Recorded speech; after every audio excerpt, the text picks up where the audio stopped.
ಜನಧ್ವನಿ ನ್ಯೂಸ್ಗೆ ಸ್ವಾಗತ.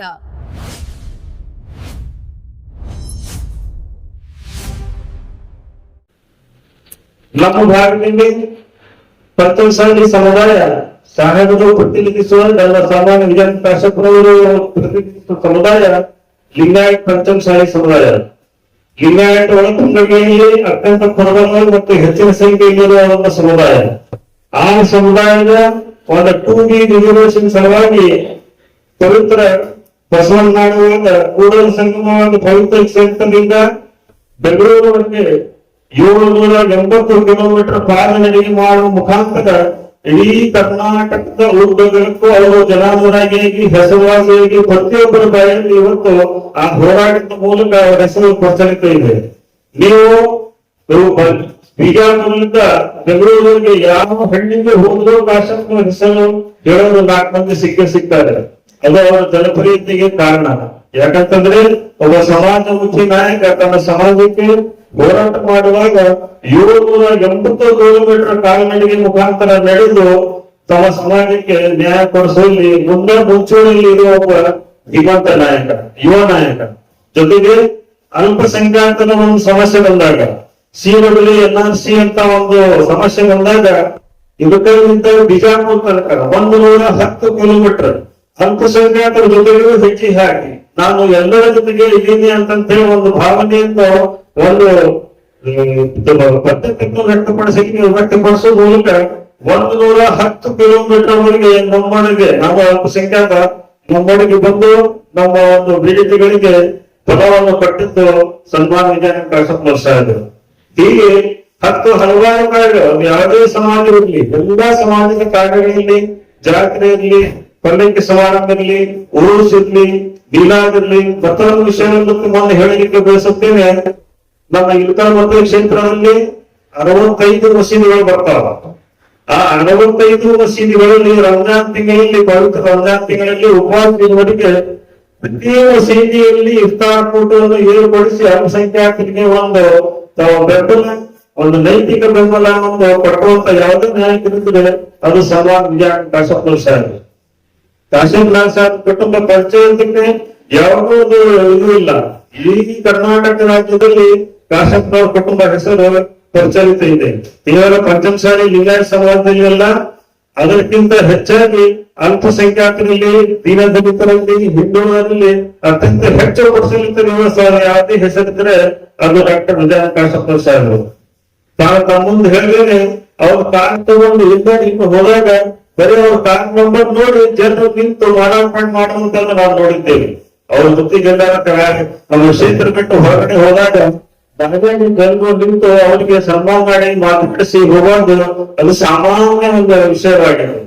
ಇಷ್ಟೆಲ್ಲ ಹೇಳಲಿಕ್ಕೆ ಕಾರಣ ಇಷ್ಟೇ. ನಾಳೆ ನಡೆಯುವ ಈ ಒಂದು ಸಚಿವ ಸಂಪುಟ ಮತ್ತು ಮುಖ್ಯಮಂತ್ರಿಗಳ ಪ್ರಮಾಣ ವಚನ ಸ್ವೀಕಾರ ಸಮಾರಂಭದಲ್ಲಿ ನಮ್ಮ ಇಂದ ಕುಂತವರ ಎಲ್ಲ ಒಂದು ಒಗ್ಗಡನ್ನು ಒಂದೇ ಒಂದು ಬೇಡಿಕೆ ಆಗ್ರಹ ಇದೆ, ಅತ್ಯಂತ ಆಗ್ರಹ ಇದೆ. ನಾವೇ ಅವರಿಗೆ ಸಚಿವ ಸಂಪುಟದಲ್ಲಿ ತಗೊಂಡು ಪ್ರಥಮ ಲಿಸ್ಟ್ನಲ್ಲಿ ಅವರಿಗೆ ಪ್ರಮಾಣ ವಚನ ಬೋಧಿಸಬೇಕೆಂದು ನಾವು ಮುಖಾಂತರ ಆಗ್ರಹ ಮಾಡ್ತಾ ಇದ್ದೇವೆ. ಯಾಕಂತಂದ್ರೆ ಕಾಶಪ್ಪನವರು ಈ ಮುಂದೆ ನಾವು ಹೇಳುವುದು ಹಿಂದೆ ಹಾಕಿದ ವಯಸ್ಸ ಮುಂದೆ ಬರುವ ಅವರಿಗೆ ಸಚಿವ ಸ್ಥಾನ ನೀವು ಕೊಟ್ಟಿದ್ದಲ್ಲಿ ಸರಿ ಸುಮಾರು ಆ ಭಾಗದ ಉತ್ತರ ಕರ್ನಾಟಕ ಭಾಗದ ನಾವು ಬರೋದು ಕಿತ್ತೂರು ಮತ್ತು ಕಲ್ಯಾಣ ಕರ್ನಾಟಕ ಭಾಗದಿಂದ ನಾವು ಬರ್ತೀವಿ. ನಮ್ಮ ಭಾಗದಲ್ಲಿ ಕಾಂಗ್ರೆಸ್ ಪಕ್ಷಕ್ಕೆ ಒಂದು ಯುವ ನಾಯಕತ್ವ ಬೇಕಾಗಿದೆ. ಎಲ್ಲಾ ಕಡೆ ಅಡ್ಡಾಡಿ ಎಲ್ಲಾ ಜನರ ಸಮಸ್ಯೆಯನ್ನು ಕೇಳಿ ಎಲ್ಲಾ ಒಂದು ಪಕ್ಷದ ಸಿದ್ಧಾಂತವನ್ನು ಗಟ್ಟಿಯಾಗಿ ಹೇಳಿಕೊಂಡು ಯಾವ ಒಬ್ಬ ನಾಯಕ ಅಂತಂದ್ರೆ ಡಾಕ್ಟರ್ ವಿಧಾನ ಕಾಶಪ್ಪನವರು ಸಾಹೇಬರು. ಅವರ ಕಾರ್ಯವೈಖರಿಗೆ, ಅವರ ಕೆಲಸ ಮಾಡುವ ಸ್ಪೀಡಿಗೆ, ವೇಗಕ್ಕೆ ಹೊರಗು ಕ್ಷೇತ್ರ ಒಂದಕ್ಕೆ ಕಟ್ಟಿ ಹಾಕಬೇಕಾಗಿದ್ದರು ಅವ್ರಿಗೆ ಕೇವಲ. ಆದ ಕಾರಣ ನಾವು ಪಕ್ಷದ ಗೌರವಾನ್ವಿತ ಹೈಕಮಾಂಡ್ ಇಲ್ಲಿ ರಾಜ್ಯದ ನಮ್ಮ ಮುಖ್ಯಮಂತ್ರಿಗಳಾದಂತ ಸನ್ಮಾನ ಸಿದ್ದರಾಮಯ್ಯ ಸಾಹೇಬರು, ನಾನು ಮುಖ್ಯಮಂತ್ರಿಯಾಗಿ ಪ್ರಮಾಣ ವಚನ ಸ್ವೀಕಾರ ಮಾಡಲಿರುವ ಡಾಕ್ಟರ್ ನಮ್ಮ DK ಶಿವಕುಮಾರ್ ಸಾಹೇಬರಿಗೆ ಮನವಿ ಮಾಡ್ತಾ ಇದ್ದೇವೆ.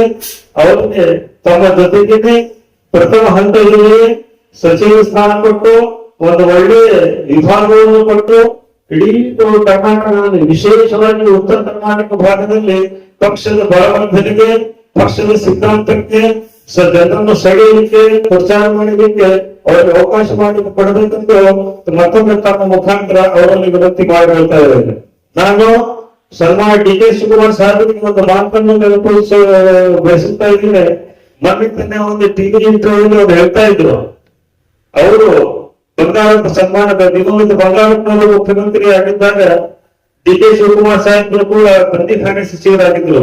ಅವರಿಗೆ ಅವಾಗಿನ ಪ್ರಧಾನಮಂತ್ರಿಗಳಂತ ರಾಜೀವ್ ಗಾಂಧಿ ಅವರು ಒಂದು ಸೂಚನೆ ಕೊಟ್ಟಿದ್ದರಂತೆ, ಬಂಗಾಳದವರೇ ನಿಮ್ಮ ಸಚಿವ ಸಂಪುಟದಲ್ಲಿ ಎಲ್ಲಾ ಸಮಾಜದ ಹಿರಿಯರ ಜೊತೆಗೆ ಒಬ್ಬ ಯುವಕರನ್ನು ನಿಮ್ಮ ಸಂಪುಟಕ್ಕೆ ಸೇರಿಸಿಕೊಳ್ಳಬೇಕು ಅಂತ ಹೇಳಿ ಸೂಚನೆ ಕೊಟ್ಟಿದ್ರಂತೆ.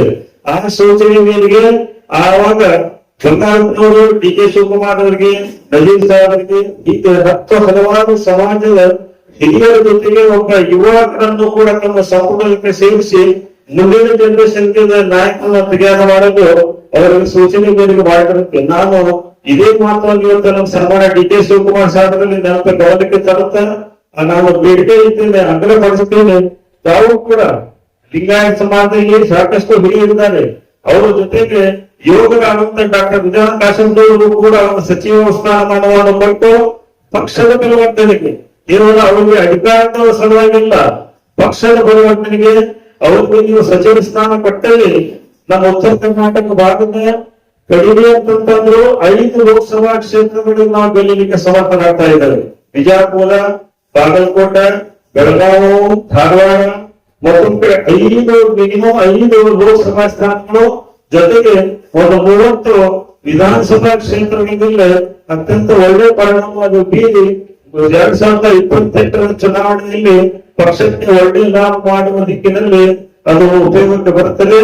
ಕೊನೆಯದಾಗಿ ಮತ್ತೊಮ್ಮೆ ನಾನು ನಮ್ಮ ಮೀಡಿಯಾ ಮಾಧ್ಯಮ ಮಿತ್ರರ ಮುಖಾಂತರ ನಮ್ಮ ಪಕ್ಷದ ಹೈಕಮಾಂಡ್, ಎಐಸಿಸಿ ಅಧ್ಯಕ್ಷ ಮಲ್ಲಿಕಾರ್ಜುನ್ ಖರ್ಗೆ ಸಾಹೇಬರಲ್ಲಿ, ಶ್ರೀ ವೇಣುಗೋಪಾಲ್ ಸಾಹೇಬರಲ್ಲಿ, ಶ್ರೀ ಸುರ್ಜೇವಾಲಾದಲ್ಲಿ, ನಮ್ಮ ಅತ್ಯುನ್ನತ ನಾಯಕರಂತ ಲೋಕಸಭಾದಲ್ಲಿ ಅಪೋಸಿಷನ್ ಲೀಡರ್ ಆದಂತ ಶ್ರೀ ರಾಹುಲ್ ಗಾಂಧಿ ಅವರಲ್ಲಿ, ಶ್ರೀಮತಿ ಸೋನಿಯಾ ಗಾಂಧಿ ಅವರಲ್ಲಿ ನಾನು ಇದೊಂದು ಮನವಿ ಮಾಡ್ತಾ ಇದ್ದೇನೆ. ತಾವೆಲ್ಲರೂ ಸನ್ಮಾನ್ಯ ಸಿದ್ದರಾಮಯ್ಯ ಸಾಹೇಬರಲ್ಲಿ ಕೂಡ ಹಾಗೂ ಡಿ ಕೆ ಶಿವಕುಮಾರ್ ಸಾಹೇಬರಲ್ಲಿ ಕೂಡ ಮತ್ತೊಂದು ಮನವಿ ಮಾಡ್ತಾ ಇದ್ದೇನೆ.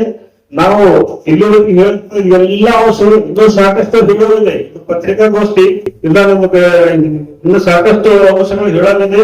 ಈ ಪತ್ರಿಕಾ ಇದನ್ನು ನಾವು ಕೊಡ್ತಾ ಇದ್ದೀವಿ. ತಾವೆಲ್ಲವನ್ನು ಗಮನಿಸಿ ಪಕ್ಷದ ಫ್ಯೂಚರ್ ಕೂಡ ಮುಂಬರುವ ಪಕ್ಷದ ಒಂದು ಉದಾಹರಣೆಗೆ, ಪಕ್ಷದ ಬಲವರ್ಧನೆಗೆ ಎಲ್ಲ ಸಮುದಾಯಗಳನ್ನು ತಮ್ಮೊಳಗೆ ಒಯ್ಯುವಂತ ಯಾವುದರ ನಾಯಕ ಉತ್ತರ ಕರ್ನಾಟಕದಲ್ಲಿ ಯುವ ನಾಯಕ ಇದ್ದಾರೆ ಅಂತಂದ್ರೆ ಅದು ಸನ್ಮಾನ್ಯ ಡಾಕ್ಟರ್ ಕಾಶಂಪುರ ಸಾಹೇಬರು. ಅವರಿಗೆ ಸಚಿವ ಸ್ಥಾನಮಾನ ಕೊಟ್ಟು ನಾಳೆ ನಿಮ್ಮ ಜೊತೆಗೇನೆ ಅವರಿಗೂ ಕೂಡ ಪ್ರಮಾಣ ವಚನವನ್ನು ಸ್ವೀಕಾರ ಮಾಡುವ ಅವಕಾಶ ಮಾಡಿಕೊಟ್ಟು ಎಂದು ನಾವು ನಂಬಿದ್ದೇವೆ. ಕೊನೆಯದಾಗಿ ಒಂದು ವೇಳೆ ಇದು ನಮ್ಮ ಕಾರ್ಯಕರ್ತರ ಧ್ವನಿ, ಒಂದು ವೇಳೆ ಅವರಿಗೆ ಸಚಿವ ಸ್ಥಾನ ಸಿಗದೇ ಇದ್ದಲ್ಲಿ ನಾವು ಪೂರ್ವ ಮಟ್ಟದಿಂದ ಹೇಳ್ಕೊಂಡು ನಾನು ಬ್ಲಾಕ್ ಅಧ್ಯಕ್ಷ, ನಾನು ಕೂಡ PLAಗಳು, ನಮ್ಮ ಬೂತ್ ಅಧ್ಯಕ್ಷರು, ಬೂತ್ ಸದಸ್ಯರು, ಗ್ಯಾರಂಟಿ ಅನುಷ್ಠಾನ ಸಮಿತಿ ಎಲ್ಲ ಅಧ್ಯಕ್ಷರು, ಸದಸ್ಯರು, ಎಲ್ಲಾ ಪಕ್ಷದ ಮುಂಚೂಣಿ ಘಟಕದ ನಾವು ಎಲ್ಲ ಸದಸ್ಯರು, ಅಧ್ಯಕ್ಷರು, ಬ್ಲಾಕ್ ಅಧ್ಯಕ್ಷನಾಗಿ ಹೇಳ್ತಾ ಇದ್ದೇನೆ.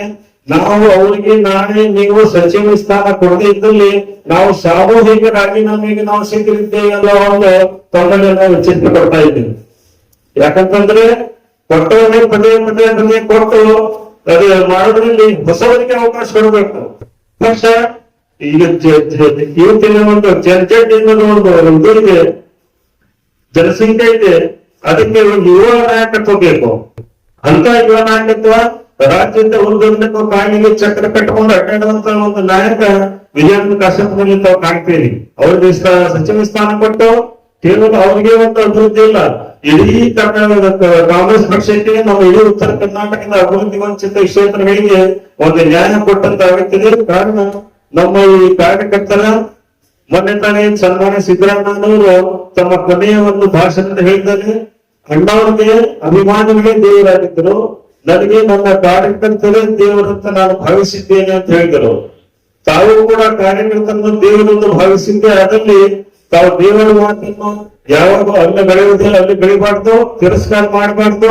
ನಾವು ಪಕ್ಷದ ಸಾಮಾನ್ಯ ಕಾರ್ಯಕರ್ತರಾಗಿ ಮತ್ತೊಮ್ಮೆ ತಮ್ಮಲ್ಲಿ ನಾವು ಕಳಕಳಿ ವಿನಂತಿ ಮಾಡ್ಕೊಳ್ತಾ ಇದ್ದೀವಿ. ಜೊತೆಗೆ ಒಂದು ಎಚ್ಚರಿಕೆಯನ್ನು ನಾವು ಕೊಡ್ತಾ ಇದ್ದೀವಿ. ನಾನೇ ನಮ್ಮ ವಿಜಾನ ಕಷ್ಟಪನಾಗಿ ನೀವು ಸಚಿವ ಸ್ಥಾನ ಕೊಡಲೇಬೇಕು. ಒಂದು ವೇಳೆ ಕೊಡದೇ ಇದ್ದಲ್ಲಿ ನಾವು ಹುನಗುಂದ ಮತಕ್ಷೇತ್ರದ ಬಾಗಲಕೋಟೆ ಜಿಲ್ಲೆಯ ಎಲ್ಲ ನಾವು ಕೆಳಮಟ್ಟದಿಂದ ಹಿಡಿದು ಬ್ಲಾಕ್ ಅಧ್ಯಕ್ಷರವರೆಗೆ ಎಲ್ಲರೂ ಕೂಡ ನಾವು ರಾಜೀನಾಮೆ ಕೊಡಲಿಕ್ಕೆ ಸಿದ್ಧರಿದ್ದೇವೆ ಎಂದು ಹೇಳುತ್ತಾ ತಮ್ಮೆಲ್ಲರಿಗೆ ಧನ್ಯವಾದ ತಿಳಿಸುತ್ತಾ ನನ್ನ ಮಾತನ್ನು ಮುಗಿಸ್ತಾ ಇದ್ದೇನೆ. ಜೈ ಹಿಂದ್, ಜೈ